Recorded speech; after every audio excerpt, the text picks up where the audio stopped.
Okay, wrapping up this morning's session here at day one of NTT IndyCar Series Content Days with the six-time NTT IndyCar Series champion and Scott Dixon back to drive the number 9 PNC Bank Chip Ganassi Racing Honda as he starts his 25th season in the NTT IndyCar Series. 25. Wow. Wow.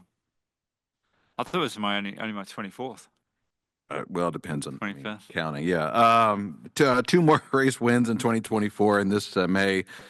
Scheduled to break the all-time starts record held by Mario Andretti. That's a lot of starts. But congratulations on, obviously, the accolades continue and the off-season's almost in the rearview mirror. How much are you looking forward to 2025 here? Yeah, excited. It was a long off season. Not much driving too, which was new. I think last year we all of us kind of had a little bit more with the hybrid stuff, but yeah, I won't drive the IndyCar from Nashville to Uh-huh. the open test in the middle of February before we go to St. Pete. But excited to get going. Excited to drive, some IMSA cars as well as we get prepped for Daytona. But yeah, it was actually a nice off season. What changes are in store for you, or is it pretty much steady she goes? No, I think there'll be a fair few changes. Obviously, the team goes from five back down to three. I think in all fairness, that will help a lot. I think in just attention to detail and getting back to basics a little bit. Plus, I think they were a little stressed on people and size of the team and things like that. Obviously, a new partnership with Maya Shank. So it's obviously fun to work with Armstrong again, and obviously my old teammate Felix. So looking forward to that combo. But yeah, I think personnel-wise, there'll be a fair few changes, kind of around the board and the team, and just with how they've restructured and starting an Indy Lights team. Chip's got a lot of things going on, so it's fun to be a part of, but excited for the season to kick off. Chip always has a lot of things going Oh on. yeah, So, yeah, all it right, does. we'll begin with questions in person, and I see some questions already raised hands on Zoom, so we'll get to you time permitting. Let's start here with Nathan, then we'll go Steve, and then Bruce, and then Tony in the back. Scott, you made reference to it a little bit last year, having five full-time cars. I know you guys will still have five engineers involved in the team with the two cars that some CGR folks will be looking after it at MSR. But now that you had some distance from it, was the experience like having five, or I guess four plus you, four guys that you were working with, and debriefs and just the way that the team moved through the 2024 campaign? The five, like debriefs, I think, could go a bit crazy, but they didn't. It was actually, I think the group that we had was well balanced. I think the team had done a great job in bringing, some pretty good structure to it. They were well managed, especially the meetings. So I think you kind of going into the season, you kind of imagined how things could go poorly, but it didn't. I think honestly with five cars, the team did a great job. It's just sometimes some areas lack a little bit, or cataloging things don't work as well. You don't have enough the same amount of parts maybe that are in rotation and things like that. I know for the crews it was kind of difficult, especially with how the season is structured, and those summer months are pretty brutal. But luckily we didn't have too much damage throughout the season as well, and that made the back-to-back races and testing pretty seamless. In moving from five to three, as you referenced, this team takes over a new technical partnership with Meyer Shank Racing. You guys add an Indy Lights team. It's this team that has just kind of continued to evolve, it seems like, especially over the last 5, 6, 7 years, and what Chip is involved in and out of IMSA, out of NASCAR. And as that has been going on, you guys just continue to rattle off championships as a team between you and Alex, 4 out of the last 5, and I think 5 out of the last 7. What is so important about this team in the ways in which the group that Chip and Mike have assembled can perform at such a high level with all different things that you guys are involved in? Yeah, I think it's pretty simple. I think it comes down to the people. Obviously you have structure and the way that you manage it, and there's obviously a lot of great people at the top, but the key part is the people. And I think even as you mentioned, kind of cutting from over to the IMSA programs, kind of dipping in and dipping out. And, I know Chip's, sad that he's not, going to be at Daytona this year, and hopefully they're working on some progress for that. Indy Lights is kind of a revisit thing from, I don't even know when that was, 12 years ago, 10 years ago, something like that. So that's exciting. I think that's big for obviously the growth of the team, and also making sure you hold on to the talent that you had for whether they decide to, make a change later down the road as well. But yeah, I think it's the mentality. It's Chip is, as I always say, one of the most competitive people I know, and having that right from the top, I think goes a long way. But yeah. They also create opportunity from our partners that enabled us to dig deep and get what we need to do, and get what we need to get done to help us do that. But yeah, it's a great environment to be involved in. And as you've been on the doorstep of championship number 7 the last couple years, and you had a chance to reflect on 2024, where were some of the places that either you or the team fell short or just lost bits of points here or there that left you out of serious contention for the championship once we got down to the last couple of races of the year? Yeah, it was a trying year. I think we led kind of the first half of the season, and then just, yeah, it kind of went to shit. No, we had some little mistakes. We had, kind of an issue with the tire at Road America. Then, we had a hybrid failure at, Mid-Ohio. Then, crashed out in Portland. The list kind of goes on. So it's just it was a bit of a rough end to the season, and one that you could have made some changes, and a lot of things were really just out of our control as well. So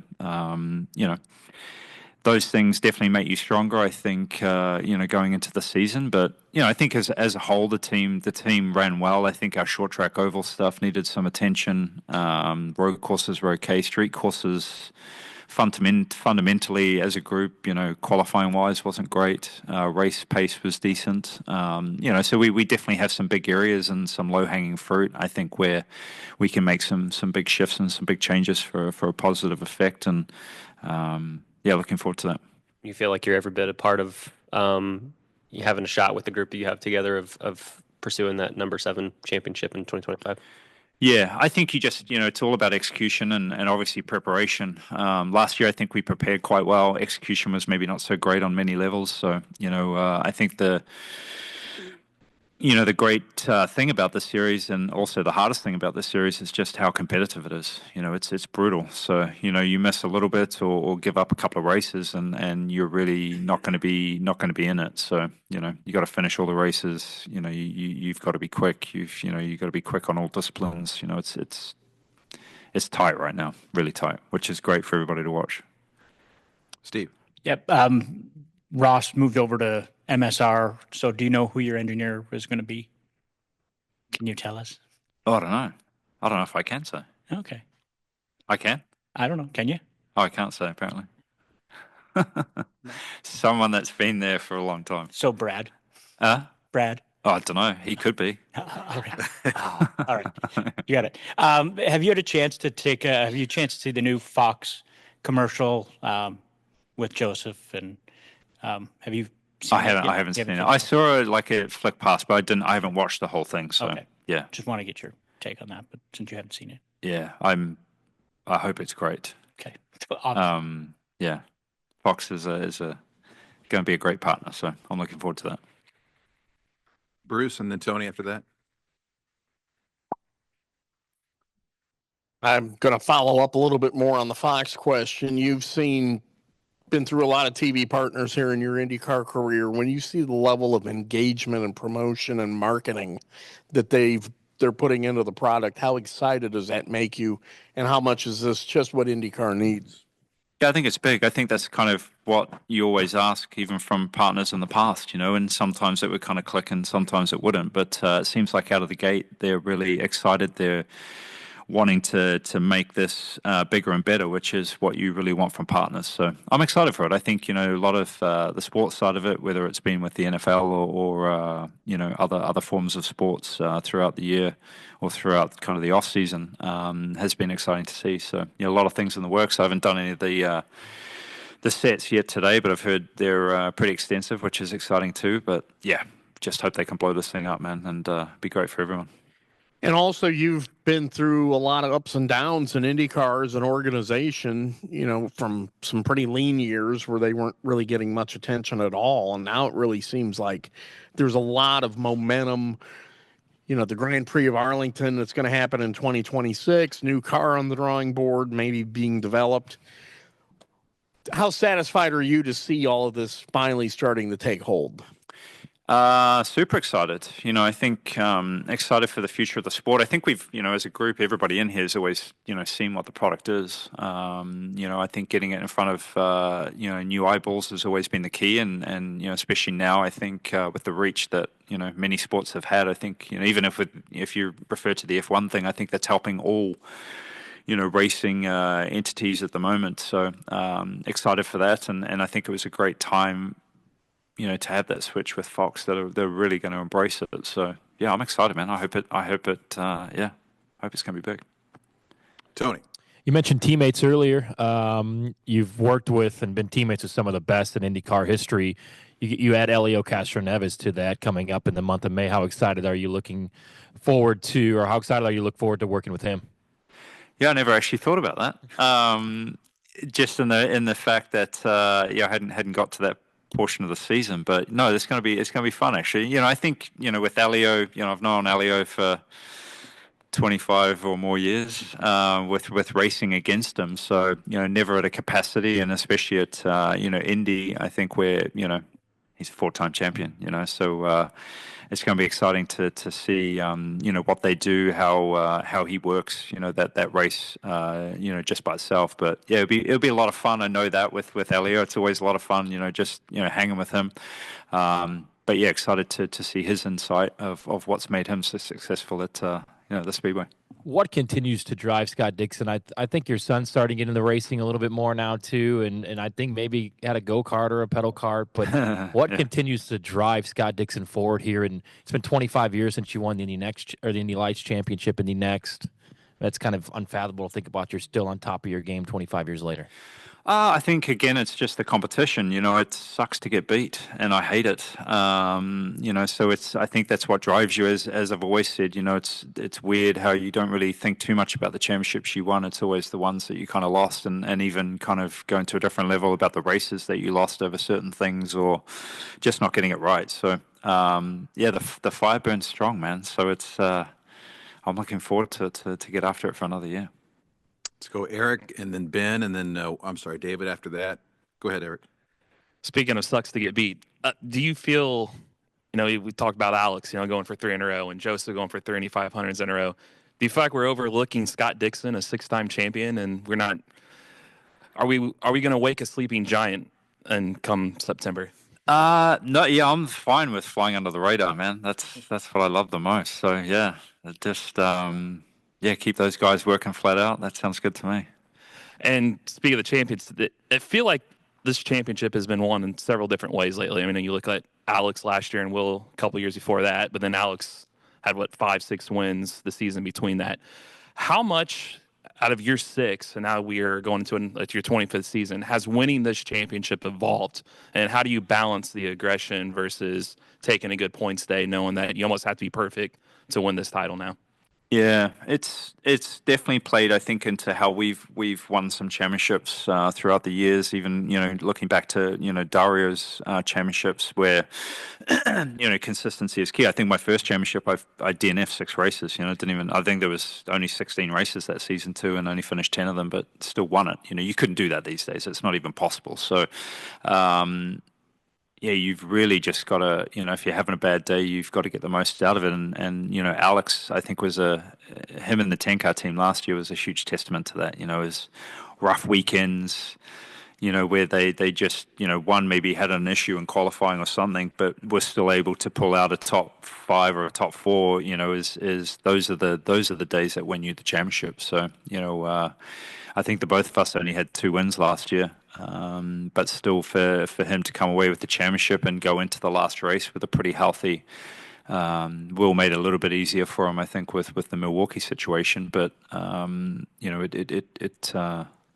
it just showed that consistency last year was definitely, and you must finish well.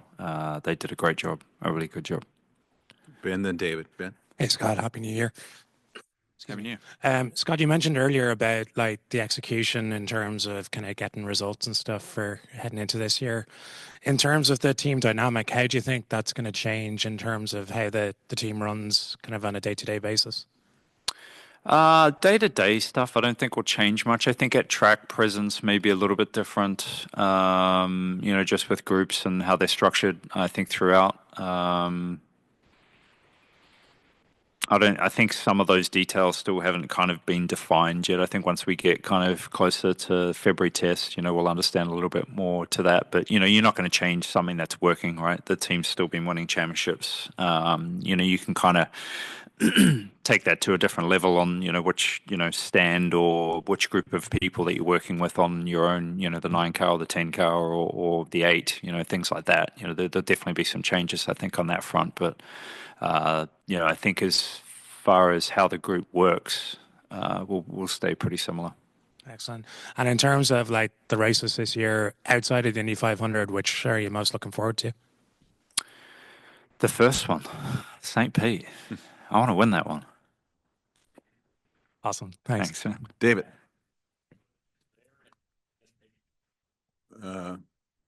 Barber. Yeah, I want Barber. There's a few of them, man. There's a few of them. Thanks for that. Thanks for that reminder.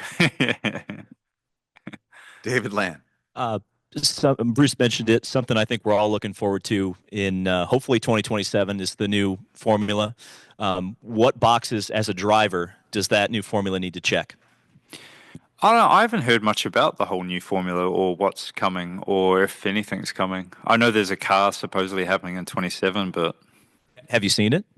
Nobody's even asked me about it, so I have no idea. Okay. I wouldn't even know. Yeah, I wouldn't know if it's going to have 2 wheels or 3 wheels or. Well. So what would you improve versus the current car? If you were developing a new chassis, what would your wish list be? The weight. I'm sure everybody says that, but that I think will make raceability a lot better. It will, give the tire some breathing window as well. The look definitely needs to be updated. I think as far as the driver situation, I don't even know if they're going to introduce power steering. Like those are some things that, even junior categories have now where we don't, and that would help, especially with a lot of wrist and hand injuries. So on a safety side, I think that would be pretty big. You don't want to change too much because the fundamentals work really well. It's a great racing series. I think we're very lucky to do what we do. I would like to see more power. The car's kind of degraded over the years as far as if you look for a power to weight situation. The first car I drove in kart was 1,000 horsepower and probably, several hundred pounds lighter.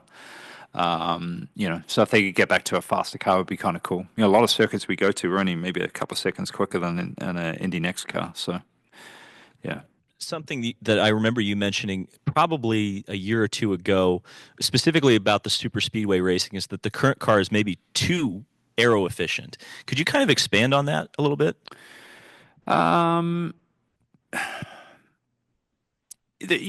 Everybody's in the same box, right? Like you kind of, even, if you're going to, there's just not much adjustability. I think, the days of, obviously the extreme was the body kit, the aero kit days where you had a lot of pieces that you could put on or take off. And I think that made the variables much bigger between how you started the race to where cars kind of finished at the end. I remember a Texas race and everybody was laughing at us starting at the front, in the middle of the pack with the loaded downforce on. We nearly lapped the whole field, but, they're like, oh, you got way too much downforce, it's going to be so slow. But that was kind of cool because everybody was on a different kind of strategy as far as, downforce versus drag. So, I think some changeability would be kind of nice. Some areas maybe for a little bit of development. At the minute you can't do anything really apart from dampers and stuff like that. So, there's a lot of different windows. But again, I have no idea what the car is even going to be. Thank you very much. Yeah. I'm hearing it's going to be like a Tyrrell, like a six-wheel car. Six-wheel. I'll be up for that. So let's do it. Maybe. Some good front grip right there. I don't know. Rumor has it. We have one more, and then we'll get to David Turner offline. Go ahead, Kurt. back to the question about Elio. Have you ever had a situation where you were in strategic conversations with Elio? Sports cars, anything? Have you worked with him? No, not at all. It's unbelievable, isn't it? Yeah. Yeah, it's kind of, yeah, I'm trying to think, because even I thought maybe with Daytona this year, maybe he was going to be in that lineup as well, and then things changed with other things he had coming. So, yeah, no, I haven't. I've heard stories, but, you know. One more, David Turner. What time is it where you are, David? Just about 5 o'clock in the morning, actually, but it's the things I do for Mr. Dixon. Oh, here we go. Could have just called me later, man. Scott, I just wondered a little bit more about the MSR relationship. Obviously, you got Armstrong there now, which, was at Ganassi last year. Felix has been there before. Do these factors come into play in that relationship? Like, is it just a technical thing, or will that, come up in debriefs and they know Ganassi, so will that impact things? I think it makes it a little bit easier. Obviously, for Marcus, it's kind of seamless, right? Because he has the same kind of engineering group, so that kind of just goes with him, which is great. And actually, most of his interaction, as far as I don't even know. I haven't seen him actually today, but whether he's still living in Indy, I imagine he is, because then he would just come to the Ganassi shop as usual to debrief and all that kind of stuff. Felix has been out of the mix for a little bit, but obviously knows many of the people. So yeah, it makes it a lot easier, I think, one for them, but also for us in a debrief situation. So yeah, I think it's for Marcus obviously pretty seamless, and then for Felix, not much has changed since I think he was here. He was actually here on Monday testing his dad's Porsche at Hampton Downs, but he's on his way back to the States. So there you go. Good problem. And then just the other thing, you kind of touched on it before, and we know, this is all about winning, and winning counts. But the motivation factor for you, 24, maybe 25 years in, I look back at when we were first together and the Indy Lights days and stuff like that. Do you still wake up with that urge to get on in there and be amongst the team and get that car to the front? What gives you that each morning? I don't know. It just, I think it's wanting to, obviously each season's different, and then how that, kind of goes into the next, season. But for me, this year I want to make the best year yet. It's just working on the issues that you maybe had last year in preparation, and to, maybe the situations that we had at different races. Some, again, as I said, are out of your control, but you can also try and make things a lot better. So yeah, again, it's just the competitiveness, I think, side for me, for the team, for my wife. Yeah, it's winning, man. It's all about winning. I think that's definitely what makes me wake up in the morning and want to go train harder, and be better for the season. I spoke to Jim Leo once, and he said at the age that you're at now, by comparison to, say, an Armstrong or something, the level of commitment and training is actually stronger now from you than what it was back then, just to be on par with those guys. Do you feel that? Yeah, you have more structure in your older life. I remember my younger years. You got a lot of different things that you do. So, yeah, I don't know. It just, I guess, what is important at the time, right? And I think racing has always been extremely important for me. It's that's what drives me every day. And you need to be, at this level, you need to be committed. So yeah, Marcus is very much that way as well. Yeah. It's these long off seasons, man. You got too much time to think about stuff. Yeah.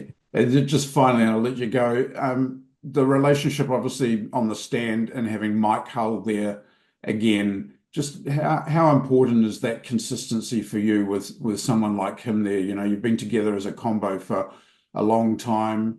Does that, when it comes to the judgment calls, do you feel better knowing that sort of relationship? Yeah, absolutely. It's always, it's been, Mike and I have had some amazing days and some not so amazing days, throughout, which is obviously, what happens in racing. But yeah, excited for the new year. I know he is. some things will change on the stand, this year. So we'll see how that plays out. But yeah, I love working with Mike. He's been an amazing part of obviously Chip's team for many years, but even before me. So yeah, I'm looking forward to it. He's in a great place right now, and obviously having that confidence with him there is huge. Well, thanks very much. I wish you all the best for St. Pete. It'd be nice to chalk up the win and get the season going. Yes, sir. Thanks, man. Thanks, Thank David. 47 days to the opener in St. Pete. Sweet. Good luck in the do it. pursuit of number 7. Thank you so much. Thanks, for coming man. in. Thank you. Thanks, everyone.